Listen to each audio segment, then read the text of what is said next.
In kot smo napovedali, danes je 23. če kdaj, potem zdaj. V totem studiu, dobro jutro, Jure Goleš iz Marture. Dobro jutro, dobro jutro. Lepo zdrav. Kot smo rekli, Jure je tisti najbolj prolifični vodnik po našem mestu, ki ga vidite z cilindrom hoditi okoli in seveda v vseh teh letih je že tako daleč, da so pač njegove ture razprodane, tako kot mora biti, in to je seveda podatek, ki pove pravzaprav vse o vodniku po nekem mestu. Ja. Je zelo zanimivo. Hvala lepa. Je zelo zanimivo, kako so se zdaj v zadnjih parih mesecih stvari obrnile. Da, kaj meni fascinantno, sploh nisem niti toliko razmišljal, vedno več Slovencev prihaja. Ja. Me pišejo iz Ljubljane, iz vse povsod. Pametno. Vi samo pridite. Ja, absolutno. Ne, tudi jaz mislim, da bi morali, veš kaj bi se morali enkrat zmeniti, narediti en teden, pa Mariborčane v bistvu vabiti, oziroma narediti en urnik, ne, pa zapolni tvoje ture, da dejansko spoznamo svoje mesto. Ne. Je v planu, si morate misliti, je v planu, ker smo videli že za Martinovo, koliko je bilo dejansko želje potem, da bi prišli. No. Ampak svega zdaj, do novega leta malo se umiriti, pol pa bomo nekaj. Povej, ko bo. Ok, ampak zdaj Božič je praktično tukaj.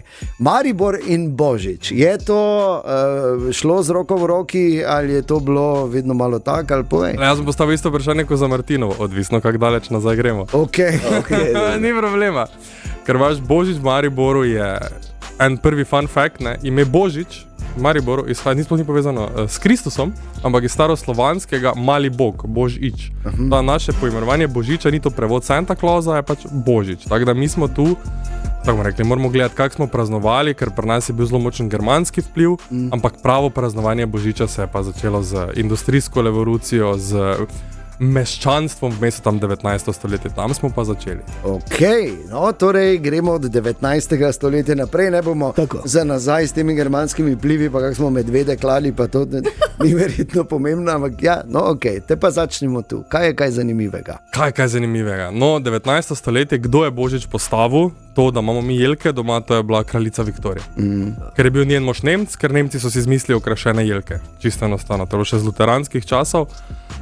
Pri nas pa se je cela zadeva šla odvisno, če si bil v mestu, so bile te meščanske zabave in tak dalje, če si pa ti bil nekje na vasi, pa so šli običaji v bistvu ful nazaj. So bili kmečki običaji, ki potico recimo že stoletja jemo. To niti ni z 19. stoletja. Ampak zanimivo, da je eni še zdaj ne znajo speči.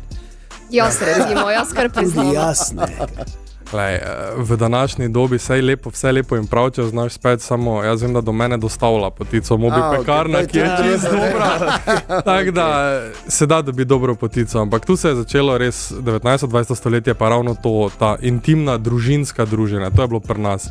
Mislim, meni je bilo najbolj zanimivo, v bistvu mi smo bili taki prepovedan Božič recimo v času Jugoslavije, ampak niso ga pa mogli zbiti zvon z Maribora, ne, tako da. Ja, ker mislim, zdaj verjetno ste vsi tukaj premladi, da bi se dejansko spomnili, vidva sta tako že rojena v Sloveniji, Ana in Jeger, ne? Jure, ti tudi verjetno, ne? Ti tudi. Ja, tako da se ne spomnite, ampak jaz vem, kako je to bilo, da so bile familije, ko Bog ne daj, da bi kdo slučajno, kako jelko ali pa kaki Božič, dedek Mraz. Tisto je bil glavni. Tisto je bilo treba iti pol v jedilnico, v avto obnovi pa dobiti mehanotehna igračko, ki tako ni delala. Okay. Pač to se spominje malo ene druge generacije. Ja, ne, meni je pač ful res zanimivo, ker ful vsi očitajo, kako smo uvozili Božička iz Amerike. Ne? Stari 50 let prej smo ga z Rusijo uvozili dedka Mraza. Zdaj smo isto stvar naredili, samo Amerika je huda, Rusija pa. Ajde, pol hladna vojna je v bistvu tudi rešila Božič, ker pol nismo več toliko hoteli biti povezani z Rusi. Ampak samo to so pa bili, recimo še partija je bila proti, so odsvetovali k polnočnicam in recimo se je zanimivo, da se je vse prestavilo v okoliške cerkve in recimo v taka, tisti najbolj zagreti so te še šli k polnočnici, samo v Limbuš recimo na mesto stolnico, ne, da jih... Ali pa Fovčo. Ja, ker partija je baje imela svoje ljudi postavljene, so gledali, kdo si drzne, 25, tako. Ja, kam v cerkvo? ki so sedeli od spredaj, vse je bilo treba. Ja. Kdo se je lepo vstajal, pa to tako treba. Zanimivo. No, še kar nadaljuj zanimivimi zgodbami. Varno meni dati proste. Ja, bomo te že. No, kaj imamo še v Jugoslaviji, meni najboljša stvar, kaj se je tu začelo, ena izmed tradicij, mislim, da več ne poznamo božiča brez biftka, pa francoska, da je to, francoska solata, to je meni en taki best primer, ki je v bistvu ruska solata, v bistvu osnovno ime je salata Olivier, ker je en ruski šef pripravil in bolje to k nam eksplodiralo, ali pa recimo biftek, tatarc. To, da ga mi danes dobivamo v futrolah, v Šparu, to je nepojemljivo, ker v biftek se včasih hodilo v hotele na novoletnih zabavah, da si se ti pokazal, da si se ti povabil na biftek. In to je bilo recimo taka stvar iz tega časa. Bolj še imaš, kaj se je recimo, da se za novega leta dan, če gremo še malo naprej od adventa, je vedno svija. Zakaj to zirvete? Zato, ker rije naprej z rilcem, nikoli kura, ker grebe nazaj. Tako da tu imamo. Pol pa so recimo, če gremo nazaj, še vse ti običaji, ki jih poznamo od lučk na drevesu. Zakaj imamo lučke na drevesu? Ker je Martin Luther dal svečke na drevo, da bi otrokom prizoril betlehemsko nebo. Zvezda na drevesu, zvezda Betlehema. Yeah. Pa kaj je zanimivo? Božič se danes praznuje res po celem svetu. Ne glede na to, odkot si, kera religija, Božič v taki ali drugačni obliki v vsakem primeru je. Recimo na Japonskem je tradicija, da se KFC je. In imaš ti prav, se moreš naročiti vnaprej, imaš kao Christmas bucket in ga moreš vnaprej naročiti. Sploh ga ne moreš ti si dan kupiti. In to je največja tradicija. Sicer nič, tu moraš naročiti versko pa sekularno, Okay. Ampak večinoma so ta v tem drugem delu, ampak res po celem svetu v Afriki recimo okrašujejo mangote, pa palme, tudi imaš razne proslave.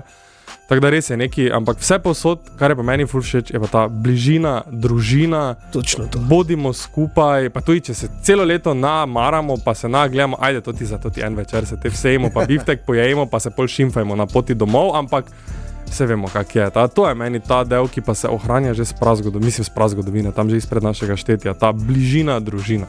In ne od nekdaj so se šimfali, ko so hodili domov, to se ne bo spremenilo. Jure Goleš je danes naš gost, o božičnih tradicijah in običajih govorimo in nadaljujemo takoj potem. V tem studiu še vedno gostimo Jureta Goleža, našega najbolj prepoznavnega vodnika po našem mestu, gospoda s cilindrom. Jure, še enkrat dobro jutro. Dobro jutro. Ja, servus. Torej, govorimo o božiču, božičnih običajih, pa tudi če zdaj recimo malo pogledamo ven iz mesta, ker kot smo rekli, tu je pač bilo meščanstvo tam v 18. 19. stoletju, to so bile te velike zabave za te, ki so pač imeli, da so se lepo gor naredili, kaj pa ko ven pogledamo. Ne? Ja, v mestu pač nek se vidi razkoš, ne moramo drugega reči, se pokazal, ven pa so bile bolj neke ostale, starejše navade, ful povezane, ker to je bilo že od nekdaj praznik, kjer se dan spet daljša.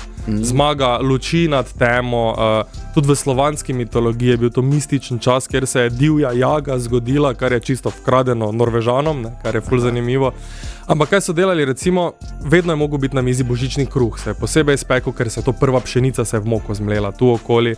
Jedle so se koline, zakaj? Ker decembra so bile koline in ti si mogel, ceneje je bilo pojesti živalko jo hraniti čez zimo in so bile tu pojedine koline, recimo vse drobtine od božičnega kruha so se šparale, da so se dale piščancem, ker bi s tem recimo imeli več jajc, nova letina, bili so res bolj povezani. Noč se je nosilo zimzeleno rastlinje kot simbol večnega življenja, nekaj, kar bo premagalo temo in to so bili običaji, so bili dosti bolj družinski. Pa duplo porcijo hrane za živali v štalah, ne? Ja, sicer bi rad rekel, da smo bili tak dobrohotni. Recimo vem, da kolin ni bilo, ker za božič se živino tudi pusti živeti. Ampak, ja, dala se jim je dvojna porcija hrane, ker so vedeli, kaj bo sledilo, ker kuhano vino je že takrat bilo, ne, in pač bolj zvečer, dobro, vse so doble dovolj, narajmo še enkrat iti štalo na hrano. Ej, od nekdaj smo bili praktični, od nekdaj. Se znajti. Ja, super, no, kar nadaljuj, radi poslušamo. V glavnem, na kmetih, kaj smo še imeli, spet tu so se prepletali, ker v Sloveniji se treba zavedati, mi imamo ogromno raznih kultur, ki so tu skozi skakali, mi smo menjali 12 sistemov od 12. stoletja in vsak sistem je nekaj svojega sabo prinesel. Zdaj, če gledaš, odkot so bi stvari bile vzete, recimo, meni je zelo zanimivo, radi zdaj šimfamo, to je treba povedati, da božiček, to si ga je Coca-Cola zmislila, to pri svoji časti moram enkrat za vse reči, da ni temu tako. Oni so ga popularizirali, zmislil si ga je pa v bistvu župnik. In ker je bilo krščanstvo ful proti Božiču, se spodaj niti ni podpisal po to božično pesem, da ste prej imeli debato o jelenčkih. To je Clement Clark Moore napisal v tisti svoji zgodbici. Vse je bilo tiho, samo Božiček je hodil skozi vas. Vse, kar mi poznamo, je od tam. Tam je vzeto in to je šlo po celem svetu, tako sem rekel, Američani tudi kot taki, oni so priseljenci iz celega sveta, je nastala Amerika. Oni, kaj so naredili z Božičem, je vzeli so, ne vem, ime Božiček izhaja iz nizozemskega Sinterklaas, njihovo ime za Miklavža. New York je bil znan kot New Amsterdam in zato se je to tam prijelo. Imaš 8 jelenčkov, ki jezdijo po zraku tisti dan, v času jula v Skandinaviji to pred našim štetjem Odin delal, je imel pa konja namesto 8 jelenčkov, ki je imel 8 nog. In je jezdil in preganjal demone. In recimo danes otroci v Ameriki nastavljajo piškote Božičku, no že v Skandinaviji so nastavljali razno krmo temu konju, ker je konjček rabo moč, da je lahko Odin vse demone polovil. To smo mi Slovani čisto isto prevzeli z divjo jago. Kaj še imamo take izvore? Rdeče bunkice na drevesih. Martin Luther, ker je pač protestantizem, pa vse tisto, so šli, nehajmo častiti svetnike, dajmo sveto trojico Jezusa in je zato hotel iz Miklavža, iz svetnika prestaviti na novo na Božič vse skupaj in jelka in je dal gor rdeča jabolka, ki so simbolizirala rajsko drevo. In tudi dokler mi nismo imeli bunkic tam v 18. 19. tudi pri nas na kmetih so devali jabolka recimo na drevesa, orehe, posušeno sadje, še to, kaj je bila specialiteta božični kruh, da si vzel pač erženi kruh, ki se ga itak delal, sam si not nametal oreščke, pa suho sadje, pa vse to in to je bila sladica, ki smo imeli. Da pravim, mi smo isto, vse skupaj smo, vsak si je od nekaj vzel, pol pa ravno zaradi tega, ker nismo smeli praznovati, pozna pa mislim, da čisto vsaka familija neko svojo tradicijo, ki jo dela. Ne vem, petje svete noči se zdi, kot da to bi lahko bilo že iz prazgodovine. Ni, sveta noč je iz leta 1818, recimo spet Gruber, 19. stoletje iz Avstrije. In vse te stvari, ko jih imamo za svoje, smo jih od nekod prinesli. Od nekod je nekdo vzel, se nam je zdelo dobro in to je meni tudi všeč na Božiču, ker Velika noč je ful bolj zapovedana. Kaj se dela, kdaj se dela. Božič je pa eni 24. eni 25. eni biftek, eni pečenko. Eni v dvorani Tabor. Eni v dvorani Tabor, na stand-upu. Tu so res 1,5 milijona raznih običajev, ko je treba po celem svetu iti pogledati, kaj se še drugje dela in mogoče kako stvar si lahko vzajemo tu od drugod. Ne vem, naša deca je lahko ful srečna, zato ker recimo jaz lahko rečem za moje, valjda bo Miklavž nekaj v Škorne prinesel decembra, pol prije Božiček, v vrtcih pa šolih pa še vedno ostaja, da prije dedek Mraz, tako je bilo v času Jugoslavije. Ne? In ne vem, ki imajo še, vsak ima nekega, mi imamo kuj 3, ker zakaj pa ne? Ker od viška glava ne boli. Tako. Jure, super, zanimivo, hvala lepa za vse to, kar si delil z nami in hvala lepa za darilca, ki si jih prinesel. Jure namreč ni prišel praznih rok, ampak je nam prinesel darilni bon za zgodbe in okuse Maribora. Kaj to pomeni točno? Kaj je to, kar ponujaš pod tem bonom? Zdaj gremo v čisto marketinški tekst. To je multisenzorična izkušnja, kjer lahko Maribor doživite z vsemi svojimi čutili. Eno je, da me poslušate, vidite mesto, lahko tudi tipate stene zaradi mene, tiste, ki niso spomeniško zaščitene, mene vedno preganjajo, ko se Kodžaka dotaknem kaki. Pol pa vala, če smo v Mariboru treba nekaj spiti, pa še nekaj zraven probati, ker eno je pač, da se nekaj spije, drugo pa je, vseeno naše vino je na taki kvaliteti, ko redko katero, da to lahko tudi doživiš skozi primalo, probaš lokalne dobrote zraven, tako da to je ena taka.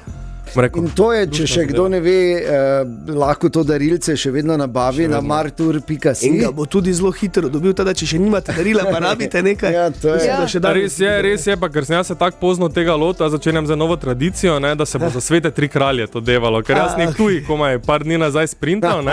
Tako da, če vam ni za iti v Europark, ker vemo, kako prijetno vzdušje je tam. Zdaj super, zdaj genialno. Zdaj je the best.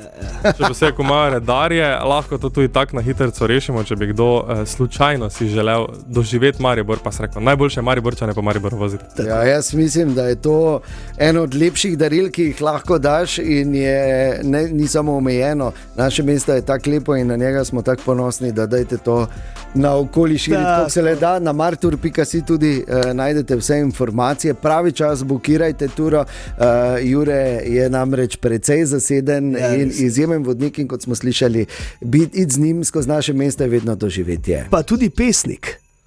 Seveda, tudi pesnik. Naj samo to povem, na Instagramu Martur Maribor si začetku decembra začel objavljati božične pesmi, oziroma pesmi, ki so sestavljene iz teh zgodb, ki si jih ti ravno kar tukaj povedal, kako je vse skupaj za božič nastajalo.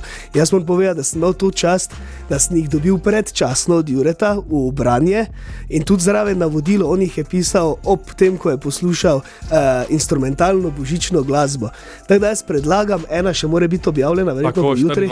Tako, jaz predlagam, da greste na Instagram profil Martur Maribor, da jih preberete in da si zadnji date eno tako božično instrumentalno glasbo, ker je res za prebrati in so vrhunske in bravo, Jure. Hvala lepa. Jure, vesel božič tebi, vsem tvojim in se v novem letu vidimo še večkrat, da kako skupaj naštimamo. Z največjim veseljem.